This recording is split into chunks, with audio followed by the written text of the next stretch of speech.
Tahukah Anda bahwa parasetamol awalnya hampir terlupakan sebelum akhirnya menjadi obat sejuta umat? Parasetamol merupakan obat penurun panas saat tubuh demam. Selain itu, parasetamol juga memiliki efek penghilang nyeri. Kemungkinan besar, lebih dari 70% umat manusia pernah minum parasetamol. Karena setelah dilakukan vaksinasi, dokter atau bidan akan menyarankan untuk menyiapkan sediaan yang mengandung parasetamol sebagai antisipasi untuk penurun panas. Karena pada beberapa orang akan mengalami demam setelah dilakukan vaksinasi. Lagi-lagi saya tanyakan mesin EE. Berapa persen umat manusia di bumi yang pernah minum parasetamol? Di Amerika Serikat saja, sekitar 23% orang dewasa menggunakan obat yang mengandung parasetamol setiap minggu. Dikutip dari artikel Kompas yang berjudul "Sejumlah Efek Samping Terlalu Sering Mengonsumsi Parasetamol". Saat kamu demam ataupun sakit gigi, dokter biasanya akan meresepkan parasetamol.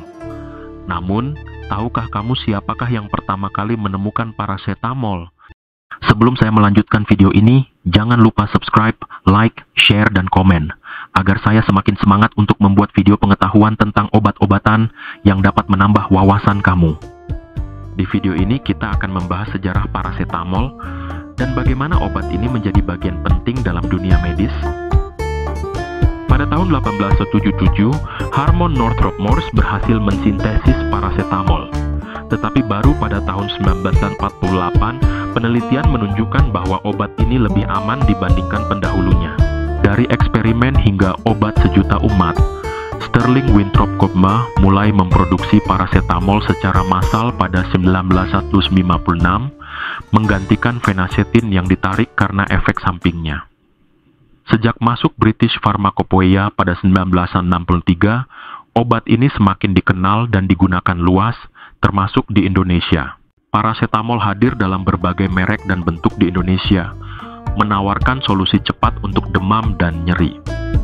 Mulai dari Panadol dan Biogesic untuk sakit kepala, hingga Sanmol yang cocok untuk anak-anak, obat ini menjadi andalan banyak orang. Ada juga Sumagesic, yang digunakan untuk nyeri lebih intens, serta Bodrex dan Paramex, yang mengkombinasikan parasetamol dengan bahan lain untuk efek lebih optimal. Dengan pilihan beragam, Anda bisa menemukan yang paling sesuai dengan kebutuhan. Mohon maaf untuk merek lain yang tidak disebutkan, karena mungkin banyak merek dagang lainnya yang beredar juga di Indonesia. Saat sakit kepala atau demam menyerang, banyak orang langsung mencari parasetamol. Tapi, bagaimana sebenarnya obat ini bekerja? Parasetamol beraksi langsung di otak dengan menghambat enzim siklooksigenase, COX, terutama COX2, yang berperan dalam pembentukan prostaglandin, zat pemicu nyeri dan demam. Berbeda dari obat antiinflamasi lain, parasetamol fokus di sistem saraf pusat tanpa efek antiinflamasi kuat di tubuh. Menariknya, obat ini juga berinteraksi dengan sistem serotonergik dan endokannabinoid, meningkatkan efektivitasnya dalam meredakan nyeri. Inilah alasan parasetamol menjadi pilihan utama bagi banyak orang, cepat, aman, dan efektif. Farmakokinetik parasetamol. 1. Absorpsi. Parasetamol memiliki bioavailabilitas oral sebesar 88% dan mencapai konsentrasi plasma tertinggi 90 menit setelah konsumsi.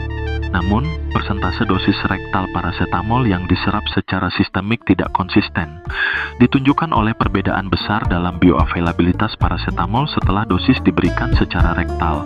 Dosis rektal yang lebih tinggi atau frekuensi pemberian yang lebih tinggi dapat digunakan untuk mencapai konsentrasi parasetamol dalam darah, yang serupa dengan yang dicapai setelah pemberian parasetamol oral. 2. Volume distribusi. Volume distribusi parasetamol sekitar 0,9 liter per kilogram. Obat terikat pada sel darah merah 10 hingga 20%. Parasetamol terdistribusi secara luas ke sebagian besar jaringan tubuh kecuali lemak. Pengikatan parasetamol pada protein plasma rendah berkisar antara 10% hingga 25% bila diberikan pada dosis terapi. 3. Metabolisme. Parasetamol merupakan metabolit utama fenacetin dan asetanilid.